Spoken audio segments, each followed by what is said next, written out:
Padi ditanam di tengah sawah. Welcome artinya selamat datang. Tidak ada gunanya bermobil mewah kalau ditagih hutangnya malah menghilang. Halo kisana-kisana, ketemu lagi dengan saya Kesatria Baju Hitam di channel ini. Sebelumnya terima kasih atas bantuan kisana-kisana dengan cara like, subscribe, dan share-nya. Dan tidak juga lupa bagi yang komen, kami ucapkan terima kasih banyak atas masukannya. Jangan lama-lama ngoceh-ngoceh nyocot-nyocot. Dari Palembang kemarin kami mampir ke Lampung. Di tengah perjalanan ban motor kami kempes. Nggak sengaja di bengkel mamang-mamang montir menceritakan kisah-kisah ini.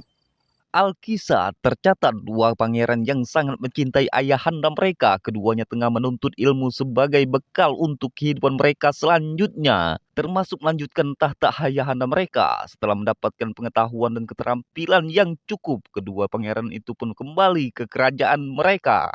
Kedua pangeran ini mempunyai bakat dan keahliannya masing-masing selama mereka menuntut ilmu di tempat yang berbeda. Ketika itu Pangeran Sulung telah mempunyai keterampilan memanah. Ia sangat mahir memanah, bidikan anak panahnya hampir tidak pernah meleset dari sasaran yang ditujunya. Sedangkan Pangeran Bungsu Pawai melukis lukisan buatan tangannya sangat mirip dan indah dengan sesuatu yang menjadi objek lukisannya. Dan akhirnya mereka pun bersama-sama pulang di hari yang sama. Dengan wajah yang berseri-seri dan perasaan yang tak kesabaran mereka untuk memamerkan keahlian mereka terhadap ayahanda mereka. Merasa sudah dekat dengan istana mereka, mereka pun segera memacu kuda mereka dengan kencang dan cepat. Ketika kedua pangeran itu tiba di istana kerajaan mereka, mereka pun terkejut dan berduka. Ternyata ayahanda mereka telah wafat. Semasa sang raja masih hidup, ia sudah mempunyai sebuah penyakit yang cukup berat. Memang sengaja ia tidak mengizinkan setiap isi penghuni kerajaan untuk memberitahu kedua pangeran ini. Sang raja beralasan tidak ingin kedua putranya menjadi khawatir. Ayah, ayah bangun, ayah. Ayah, kami sudah pulang, ayah. Ayah, ayah si bungsu ingin memberikan kejutan untuk ayah. Ayah bangun, ayah. Ayah, ayah lihatlah, ayah. Ayah, lukisan bungsu ini lihatlah dulu, ayah. Ayah, ayah. Sulung pun ini sudah pulang, ayah. Apakah ayah tidak ingin melihat anak panah sulung melesat begitu cepatnya, ayah? Bangunlah, ayah. Setelah sang raja wafat, pemerintahan kerajaan untuk sementara dijalankan oleh menteri kerajaan. Dan sebelum wafat, sang raja telah berwasiat agar seluruh harta kekayaannya dibagi menjadi dua untuk anaknya.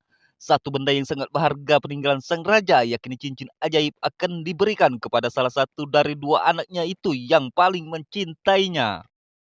Wahai menteriku, aku memberikan wasiat kepada engkau. Peganglah janji ini agar engkau mematuhinya dan laksanakan. Baik, tuanku Baginda Raja. Hamba akan melaksanakan apapun yang Anda perintahkan, Baginda. Aku berpesan kepada engkau, setelah aku tiada nanti, berikanlah seluruh harta kekayaan ini menjadi dua untuk kedua anakku ini. Bagilah adil harta kekayaan ini. Dan satu, wahai menteriku. Apa itu, Baginda? Aku mewasiatkan satu cincin ajaib ke milikku ini. Hanya untuk salah satu dari mereka yang sangat mencintai aku. Entah bagaimanapun itu engkau harus memberikannya kepada mereka di antara salah satunya. Siap, tuanku Baginda.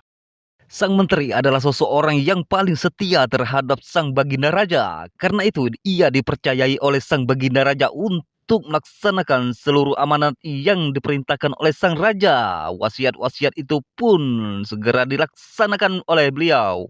Sang menteri kerajaan lantas menjalankan wasiat sang raja setelah kedua pangeran itu tiba di istana kerajaan.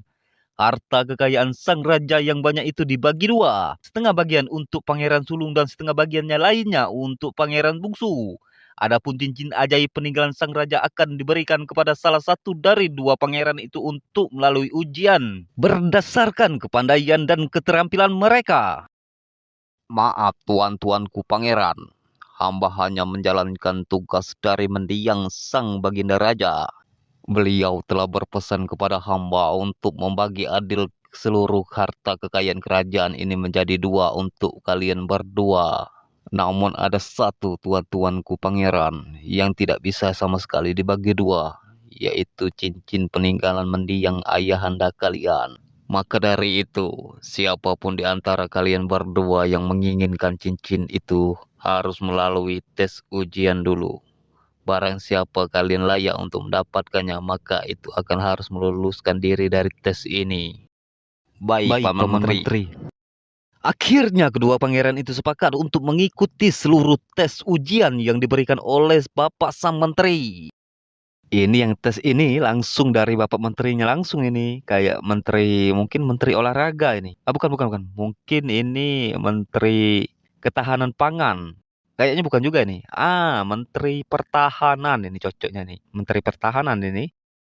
Ujian pertama untuk kedua anak raja itu adalah memanah burung. Ujian itu dapat dilakukan oleh kedua pangeran itu dengan sangat baik. Masing-masing anak raja itu dapat memanah tepat pada sasaran yang ditentukan. Pangeran bungsu kemudian diminta melukis wajah ayahandanya. Sangat mirip lukisan itu dengan wajah sang mendiang sang raja. Setelah lukisan itu selesai, menteri kerajaan lantas meletakkan lukisan tersebut di suatu tempat. Silakan pangeran berdua memanah tepat pada lukisan bola mata lukisan mendiang baginda raja itu, kata menteri kerajaan. Tanpa ragu-ragu pangeran sulung langsung mengarahkan anak panahnya pada lukisan bola mata kiri ayahandanya, mengena tepat di bidik anak panahnya. Kini giliran pangeran bungsu untuk memanah tiba. Pangeran bungsu menyatakan tidak sanggup untuk melakukannya dan ia berkata, "Meski hanya wajah ayahanda, namun aku tidak sanggup untuk memanah gambar bola mata ayahanda." Ternyata ujian ini yang diberikan oleh menteri kerajaan adalah bukan soal ketangkasan, melainkan adalah sebuah perasaan yang mendalam terhadap mendiang ayah mereka. Maka dari itu, tanpa melalui ujian ketiga lagi, sang bapak menteri mengetahui siapa yang berhak mendapatkan sebuah cincin ajaib dari sang baginda raja. Sang menteri kerajaan lantas memutuskan pangeran bungsu yang berhak mendapat cincin ajaib peninggalan sang raja. Pangeran bungsu dinilai lebih mencintai ayahandanya dibandingkan kakaknya. Karena merasa memang pantas sang adik mendapatkan sebuah cincin mendiang sang ayahnya, sang pangeran sulung pun dapat menerima keputusan menteri kerajaan itu. Dinda, memang pantas engkau mendapatkan cincin dari peninggalan sang ayah, karena aku tahu betapa sayangnya engkau kepadanya. Terima kasih Kanda atas pengertiannya. Kanda harap cincin ini engkau jaga dengan sebaik-baiknya, wahai Dinda. Baik, Kanda. Tak berapa lama kedua pangeran itu tinggal kembali di istana kerajaan. Mendadak terjadi pemberontakan dan huru-hara besar. Kedua pangeran itu terpaksa harus melarikan diri dari istana kerajaan setelah kekuatan pemberontak dapat menguasai istana kerajaan. Kedua pangeran itu terusir dan sulit bagi mereka untuk kembali lagi ke istana kerajaan. Dalam pelariannya kedua pangeran itu akhirnya hidup seperti rakyat biasa. Mereka tinggal di rumah yang sangat sederhana. Beruntung harta peninggalan sang raja yang banyak itu mereka bawa turut serta dalam pelarian. Pangeran sulung kemudian menjadi seorang pedagang dan pangeran bungsu menjadi seorang petani. Keduanya rapat-rapat menutupi jati diri mereka yang sesungguhnya agar tidak tertangkap oleh kekuatan pemberontak. Lalu di antara kesusahan mereka berdua, pangeran itu teringat pada pesan ayahanda mereka. Ketika itu sang raja berpesan, "Anak-anakku, jika kalian ingin berhasil dalam kehidupan kalian, maka hendaklah kalian makan lauk-lauk yang berkepala lebih dari 100 buah jumlahnya. Selain itu, jika kalian berangkat dan pulang dari tempat pekerjaan atau usaha, hendaklah kalian jangan terkena sinar matahari." Pesan sang raja itu lantas dijalankan kedua pangeran tersebut. Pangeran sulung memakan lebih dari 100 ekor kepala hewan yang berbeda-beda jenisnya setiap kali ia makan. Ia memakan masakan kepala kerbau, sapi, kambing, ayam, bebek, dan kepala-kepala hewan lainnya. Ia merasa telah menjalankan pesan ayahandanya. Jalan menuju tempat usahanya juga diberinya atap sehingga ia tidak terkena sinar matahari. Baik ketika berangkat maupun pulang, begitu besar pengeluarannya sehari-hari sehingga mengakibatkan ia bangkrut dan akhirnya jatuh miskin. Berbeda dengan adiknya Pangeran Bungsu memakan kepala ikan-ikan teri dengan jumlahnya yang lebih dari 100 ketika berangkat ke sawah. Ia melakukannya pada waktu pagi hari sebelum matahari terbit. Dan ia pulang dari sawah setelah matahari terbenam. Karena sedikit pengeluarannya dan banyak hasil yang didapatkannya, harta miliknya kian bertambah-tambah. Pangeran Bungsu pun menjadi kaya raya. Pangeran Sulung yang jatuh miskin selalu meminta bantuan adiknya, mengingat tetap juga besar pengeluarannya karena kesalahan pengertian pesan ayahandanya. Pangeran Bungsu akhirnya ikut bangkrut dan jatuh miskin pula setelah berusaha menolong kakaknya. Setelah jatuh miskin yang kedua kalinya, Pangeran Bungsu terus berjalan ke arah timur hingga tibalah ia di sebuah hutan yang terkenal angker. Hutan itu menjadi wilayah kekuasaan Raja Jin. Ketika Pangeran Bungsu memasuki hutan angker itu, Raja Jin langsung menangkap dan hendak memangsa hatinya. Meski ketakutan, Pangeran Bungsu berujar kepada Raja Jin, "Jika engkau hendak memangsaku, maka tunggulah beberapa waktu lagi hingga hatiku membesar." Dengan polosnya, Raja Jin menuruti permintaan sang Pangeran Bungsu. Loh. Emang ada jin yang polos? Emang ada apa? Dan Raja Jin itu pun berujar, "Baiklah. Ku beri engkau waktu 3 hari untukmu agar hatimu membesar terlebih dahulu hingga aku dapat memangsanya." Wah, ha, ha, ha, ha. Lalu Pangeran Bungsu dikurung dalam sebuah penjara agar tidak melarikan diri. Selama dalam kurungan itu, Pangeran Bungsu terus mencari cara untuk mengalahkan Raja Jin yang gemar memangsa hati manusia itu. 3 hari berlalu, Raja Jin menagih janji ia akan memangsa hati manusia Pangeran Bungsu. Namun, Pangeran Bungsu menyatakan jika hatinya belum membesar. "Jika engkau mau, aku akan mencarikan hati yang lebih besar dibandingkan hatiku. Engkau tentu akan sangat puas menyantapnya." Raja Jin sangat gembira mendengar janji Pangeran Bungsu. "Jika engkau dapat membawa hati lebih besar dari hatimu, aku akan memberikan barang-barang berharga milikku."